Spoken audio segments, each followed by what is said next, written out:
السلام عليكم ورحمة الله وبركاته. ازيكم حبايبي؟ عاملين ايه؟ يا رب تكونوا بخير. تعالوا النهاردة نعمل صينية سمك بوري، مفيش احلى ولا اطعم من كده. خفيفة جدا وسهلة، احلى من السنجاري واحلى من المشوي. بس قبل ما نبدأ وصفتنا نصلي على رسول صلى الله عليه وسلم، ونشترك في القناة لو مش مشتركين، ولايك وشير لو عجبكم الفيديو. انا معايا هنا يعني حوالي كيلو ونص كده من السمك او اكتر يعني. كانوا 6 سمكات حجمهم وسط كده.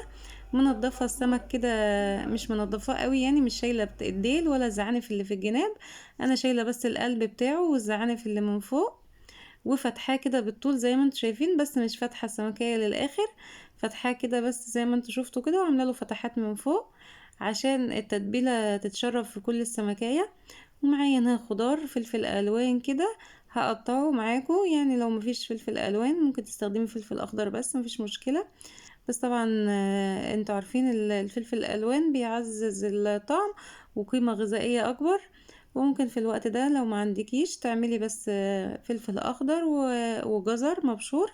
انا ما عملتش جزر بصراحة لان كانت الخلطة معايا كتير يعني مش شوية. وبقطع الفلفل كده ترانشات زي ما انتوا شايفين، الفلفل الاصفر والاحمر.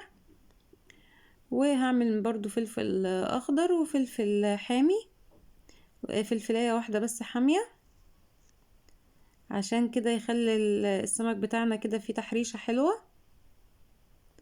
اهو زي ما انتم شايفين بقطع كل الخضار بتاعي.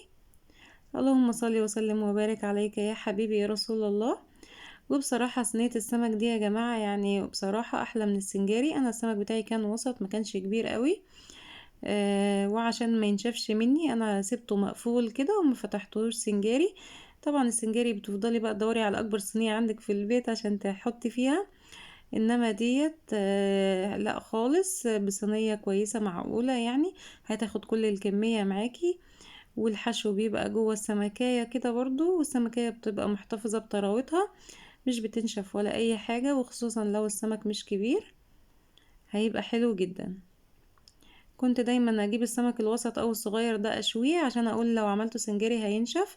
انما في الصينية دي هيبقى تحفة جدا يا جماعة، وصحية قوي في نفس الوقت يعني.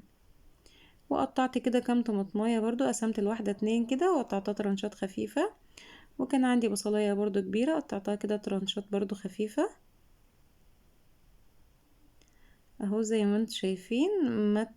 ما تعملوش الحاجة كده مجعلصة يعني يا جماعة، خلوها كده خفيفة ورقيقة عشان يبقى كمان تستوي على طول ويبقى شكلها حلو في الاكل وفي التقديم. اهم حاجة بس يكون عندك سكينة حامية عشان تعرفي تتحكمي في التقطيع.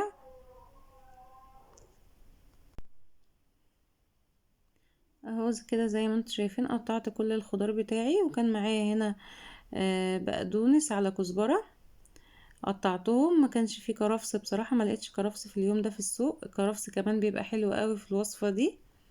يعني لو لقيتي كرفس حطي كده كرفس مع بقدونس، ولا لو كرفس لوحده هيبقى حلو قوي. وبرضو الكزبرة بتدي له ريحة وطعم حلو. وقطعت كده ليمون معايا برضو ترانشات كده. طبعا انتي بتكوني غاسلة السمك بقى بتاعك، منضفاه كويس وغسلاه ونقعاه في ملح وليمون ودقيق عشان يضيع منه اي زفارة. وزي ما انتوا شفتوا السمك معايا في الاول لونه ابيض زي الفل. انا عملت القشر بتاعه كده وفتحته بس، وشلت الزعانف اللي من الجنب واللي من فوق بس، وشلت طبعا الخياشيم. وسبت بقى الديل كده زي ما هو واللي هما في الظهر، عشان كده يدي كمان للسمكية شكل حلو. وهنا معايا هعمل التتبيلة الجميلة دي. حطيت معلقتين هريسة شطة ومعلقة توم مفروم، وحطيت فلفل اسود، وحطيت كمون وكزبرة وبابريكا وشوية شطة صغيرين، وحطيت زعتر، وحطيت كركم.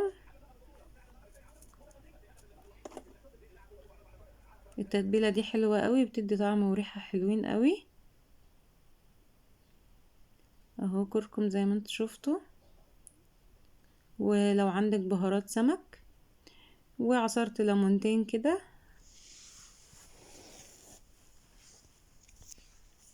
طبعا انتوا عارفين الليمون يعني روح السمك، فلازم الليمون والكمون بالذات، وحطيت معلقتين 3 خل كده برضو، وحطيت معلقة زيت زيتون كبيرة كده. لو مفيش زيت زيتون حطي زيت نباتي عادي. وبقلب كده كل الكلام ده مع بعض، وحطيت شوية من الخضرة بتاعتي،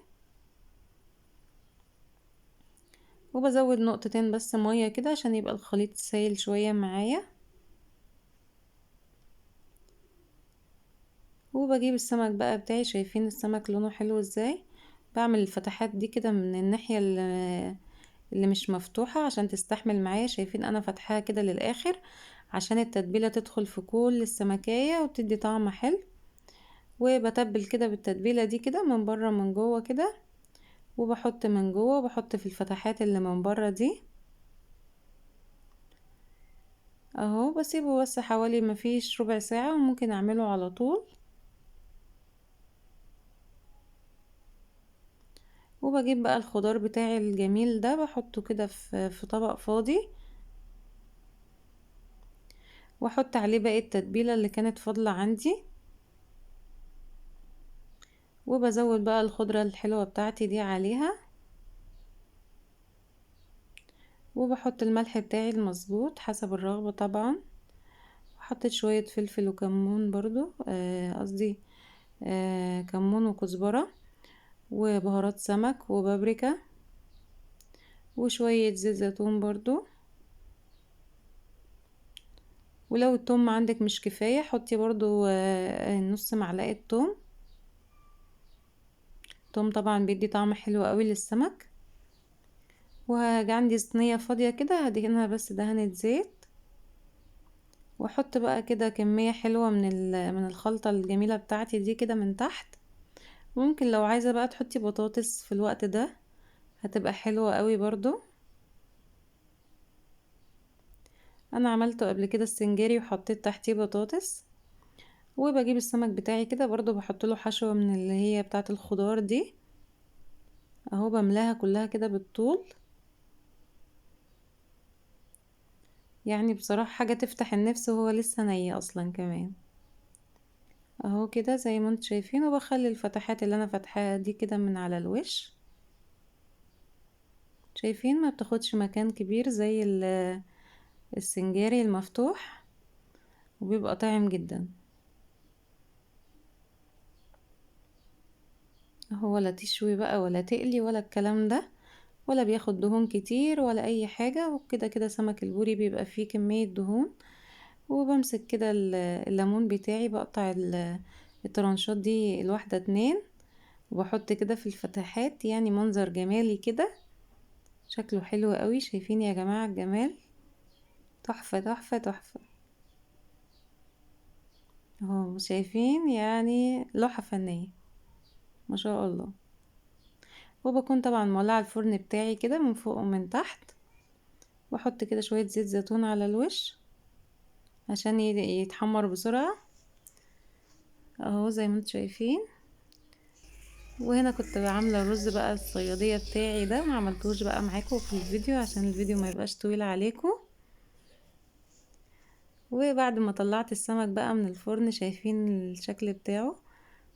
وممكن بعد ما تدخليه الفرن بشويه تطلعيه وتحطي معلقه بابريكا على معلقه زيت وتدهني الوش كده، هيديله لون حلو قوي. او معلقه صلصه لو عندك هيديله لون جميل قوي. شايفين جمال صينيه السمك؟